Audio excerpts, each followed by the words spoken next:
Hey, what's up, you guys and ladies, fellas?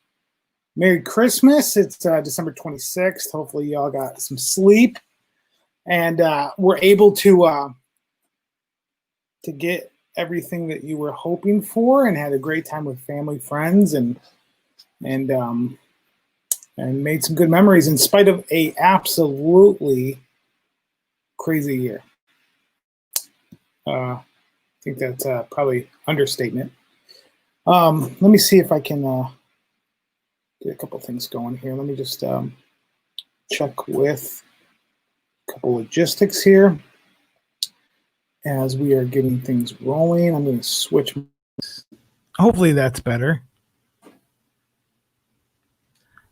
Let's see. So that is up and going. Hopefully you can hear me okay. If you join or whenever you join, just let me know if you hear everything fine. Everything else looks set. I hope you guys had a great Christmas. And boy, it's been something. It's been something. I don't know if you are looking forward to New Year's Eve and New Year's Day as I am. I know, granted, everybody says a lot's not going to change. I get that, but I'm happy to have another year on the calendar. So let's see. Let me do one more thing here as I'm getting this thing ready. I'm just going to share the audio of this. Let's see. I'm going to actually take that off the stream though. All right. Well, hopefully you guys can hear me okay. It's good to be here. We're going to be going through Jay Abraham's chapter 3 and 4.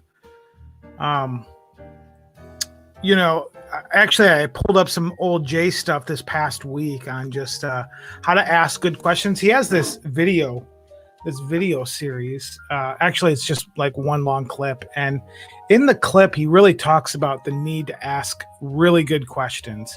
And I think that's critical for you and whatever you're doing from a business perspective is to learn how to ask really, really good questions, because the more, in fact, I would say that's the number one tool set for a lot of business owners, especially in my industry, which is consulting, is you have to, it's a lot like in the medical field. Your diagnosis, or at least knowing where you should go with further testing, starts with making sure that you know how to ask the patient the right questions. And the same is true in whatever business you are. In fact, you can, if you provide a quality service, you can really help somebody make a decision on choosing you just because you led them to the right questions. And what that does is it verifies for them that you're actually aware of what it is that they're looking for. Because there's questions that you're going to ask that they didn't even think of asking. And so that's a really critical component of extracting and leading somebody to the right solution. So it's really where Jay goes in this book. So really this chapter 3, he talks about how can you go forward if you don't know which way you're facing, right? So like, I'm going to stop rocking in this week. I don't know why I do that. But how do you move forward if you don't know which way you're going or facing? This year, I think we all know we're kind of facing uphill with COVID and everything that's happened there. But the opportunities are pretty stinking amazing on the other side. And in fact, if you're looking right, there's some pretty strategic opportunities that Jay points out both in this book and in some other things that he talks about. So how do you move forward if you don't know which way you're facing? This is a good chapter. Really, it's a short chapter, and I think it has 50 questions that you need to be asking yourself about how to determine where you're at in your business. So if you're in a struggling position right now, one of the most important things you can do is determine where you're actually at. Like, where is the actual problem? And if you were to condense business into like 3 sectors, 3 main pain points, like, from a physician's perspective, they condense things down into, like different aspects of what it could be. When it comes to business, you can really condense things from, if you were to look at it from like I guess from a medical perspective, what are the three most functioning aspects of your business that should be pumping oxygen through your body? And if any one of these three things are off, you're going to have a problem. And so the first one is obviously leads. So how are you getting leads? How are you getting business? How are you drumming up new business? What does that look like?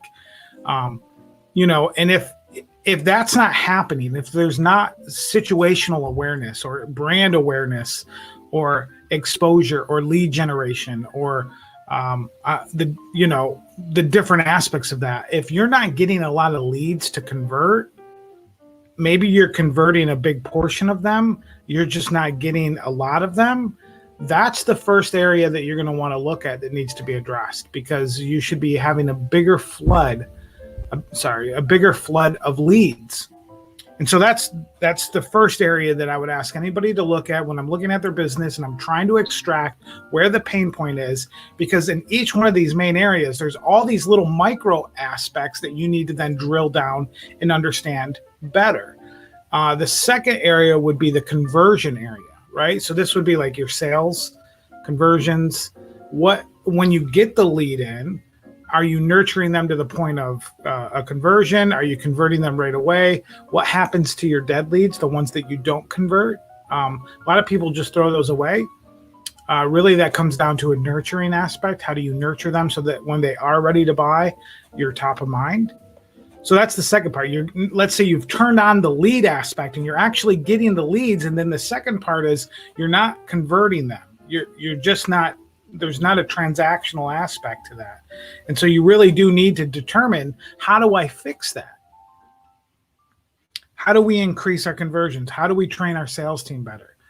And then the third part is really around value. And this should be kind of like a presupposition to how you address your business. So when you're actually going into it, that you're actually thinking, how can I, or am I adding value into the marketplace? Is what I'm producing of enough quality that it warrants a financial transaction of both time and money? And so I would encourage you to be doing that, be thinking, how do I ensure that the product that I'm selling or the service that I'm selling is actually introducing something of value into the marketplace? So those are the really three foundational areas that in your business you should be looking at. Which area do I need to get help in? Maybe you're getting enough leads.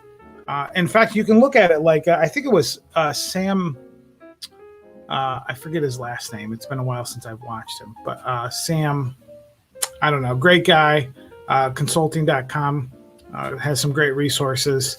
I don't remember the guy's last name, but he uses an illustration of like a pipeline of water. And if you look at those three main areas, by the time you get to the bottom of that pipe, you're going to have just like this dripping water.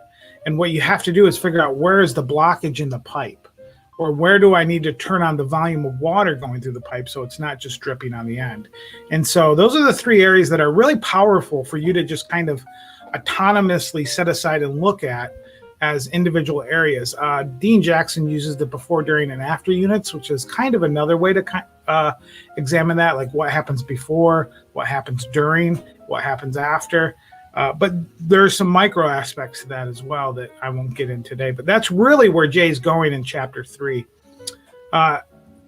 He says, he starts off with a simple question. He says, if a child comes up to you and says to you that they're hurt, you're going to obviously ask the question, well, where are you hurt?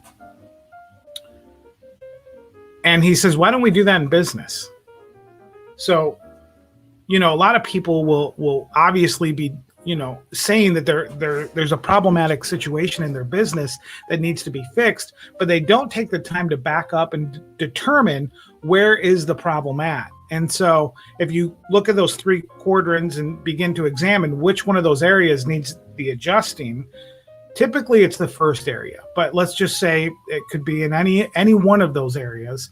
You need to look back and determine where's the problem in your business. So if you're not growing, the first primary area that you should be asking yourself right now, and you don't want to use economic situations as your primary source of determining why you're not growing, because there's always, and I went back, if you go back to any of the past episodes on this book, Jay is really good at saying you need to be able to discover ways to alter your industry by looking back at what opportunities are before you. And in fact, I was listening to something with Jay this past week, and he talked about there's a lot of salespeople right now that have access to huge networks of your buyers that are not able to sell right now. They're not able to push their products or push their clients' products or whatever it might be, but they have an access to an abundant amount of people, networks, your buyers.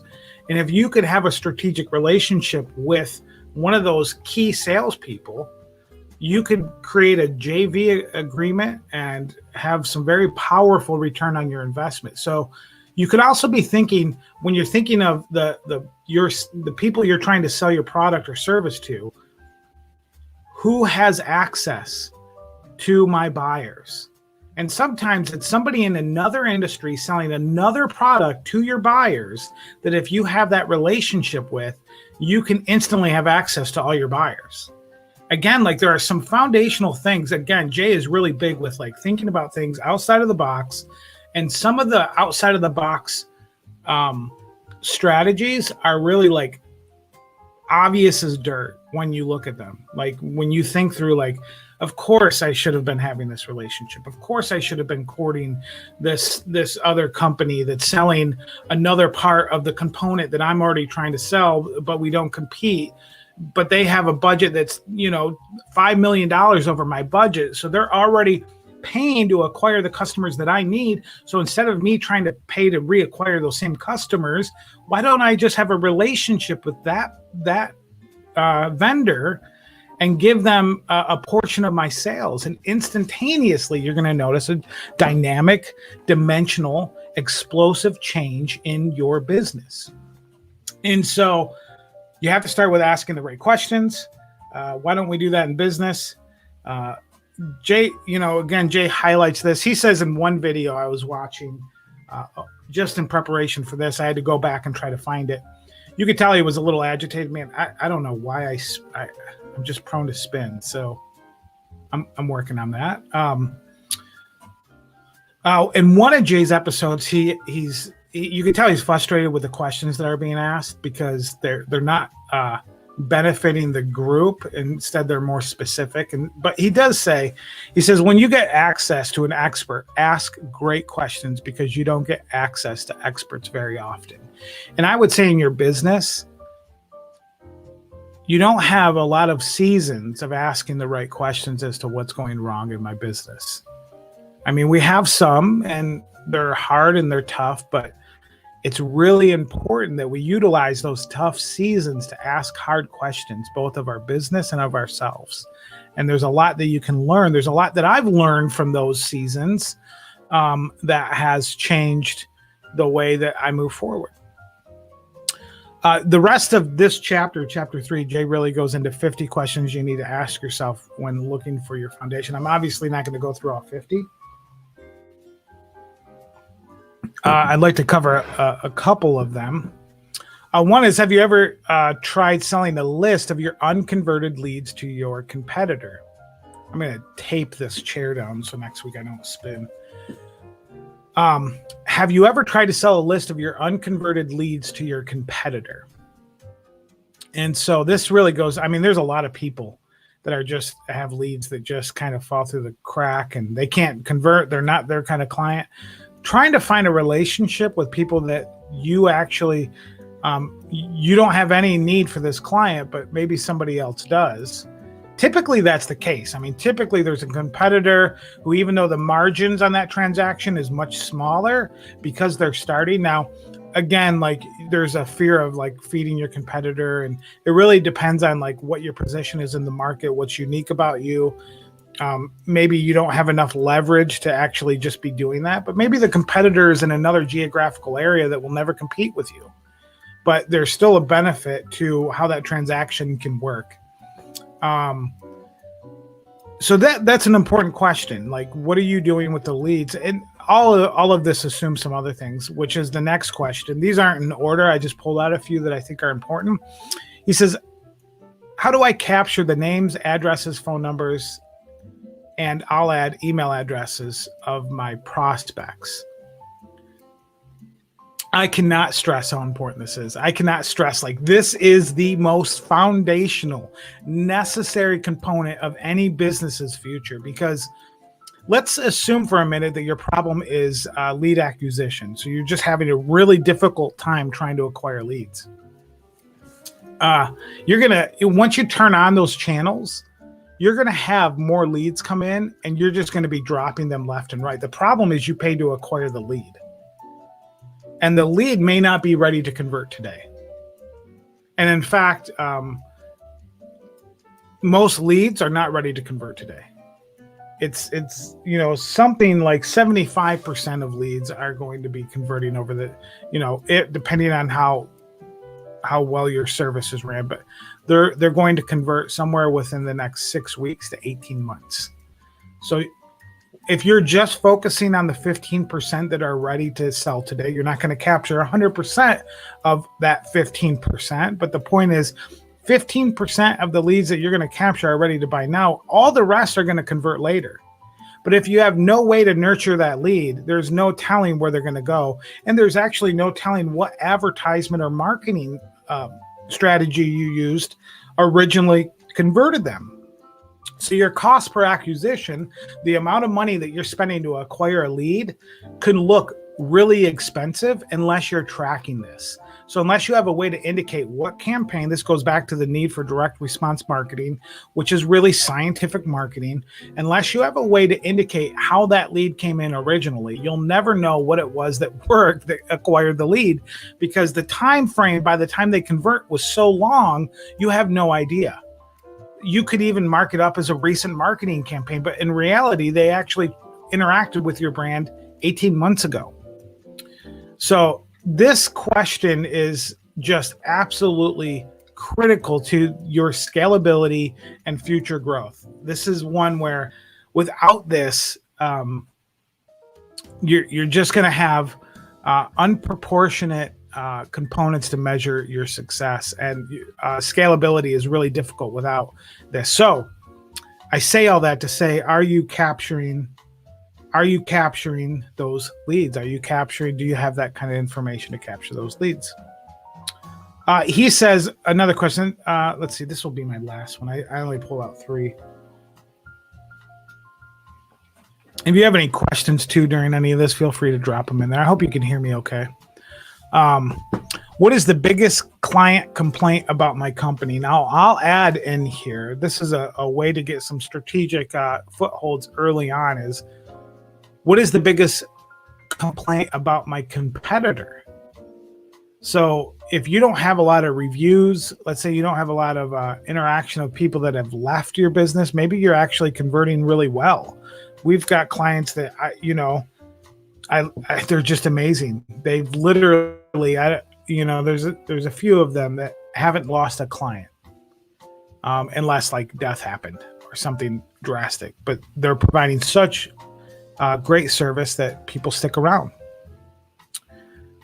But your competitors can give you some great indicators through the public reviews that exist that can give you the opportunity not only to be better than what they're providing, but to actually utilize that in marketing collateral to address the commonalities of complaints. So, for instance, one of the businesses that I run is in a partnership with another person where we do republishing of books for Amazon, and one of the things that you could do to get some good leverage on there is look for the previous publications and see what the common issue is among them. It could be It could be the type style. It could be the color of the pages. It could be a host of problems, typos, whatever it is. But you can look and compare and see what is the common issue that arises again and again on these type of publications. And now not only can we fix that, but can we actually leverage that terminology in our descriptions to let them know that's the point of differentiation. Because when people go and look at some of these other books and they see the one reviews or the two reviews, and they see the problem, because a lot of people are obviously checking reviews nowadays, especially when you don't know what you're getting until it gets there. This is a way for you to leverage those opportunities. So I would say, look at your competitors, even if they're not superior to your product or service. Look at what the biggest complaint is in your industry from people that are competing with you and or in other areas, and find out what that complaint is, address it, make sure that you're actually solving that problem, and then utilize that as collateral in your marketing. So there's some serious upswings to that. And obviously, if they're complaining about you or your company, obviously you want to address that. You know, I've worked with clients where it was clearly always the prospect's fault or the client's fault. And those are not relationships that you want to foster, because you don't go far in that area. You're stuck in the mindset of it's not my fault, but really if it's a constant complaint, there's something you can do about it. There's some opportunity there. Let's see, what else do we have? Risk reversal and the need to take on much of the transactional baggage. This is always an opportunity for you. This is the last one I just want to touch on. What are you offering to remove the risk from your potential client? So what are some ways that you can remove them from having to take all of the risk? That could be a money back guarantee. That could be an additional services if you fail to deliver. There's just a host of different ways that you can be doing that give you that leverage to where they're not the ones taking on all of the responsibility. That's it for chapter 3. I'm going to go to chapter 4 as well. Chapter 3 really, again, is the list of 50 questions. You'll have to buy the book to see all the questions. There's some really good ones in there, though. Chapter 4, this is really Jayology 101. This is his foundational teaching right here. It's called The Strategy of Preeminence. And if you just go to YouTube and you just type in Jay Abraham Strategy of Preeminence, you can get more from the videos that are available than you could this chapter, because there's just so much material on it. He says the strategy of preeminence is quite simply the ability to put your client's needs ahead of your own. That is critical. That is absolutely critical to your business. That is absolutely critical to the way you think, because there is so much marketing collateral. There is so much opportunity. There's so much just extracting, leveraging moments that can happen when you look at the transaction not mainly as a monetary opportunity for you, but mainly as a way to address your client's needs, that you can actually begin to even make your product better over a lifetime.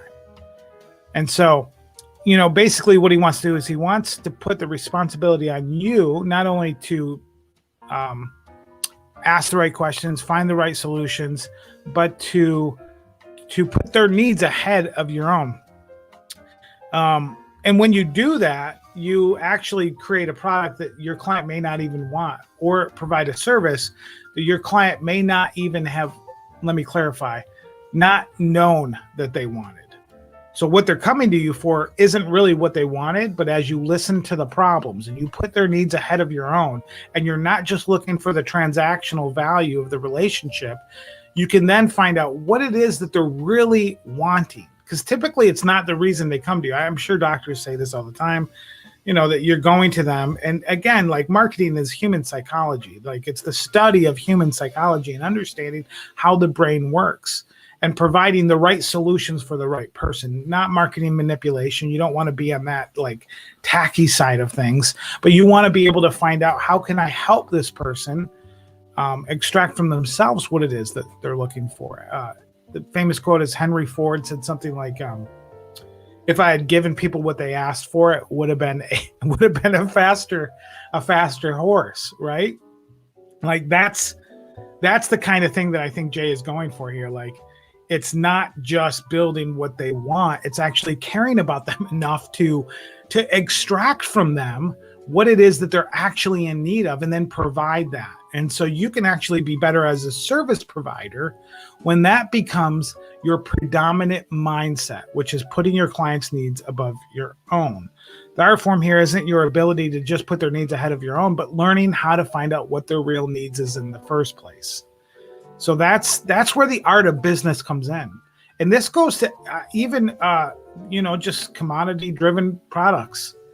Like being able to ask the right questions to find out the nuances of what makes you distinguishably different.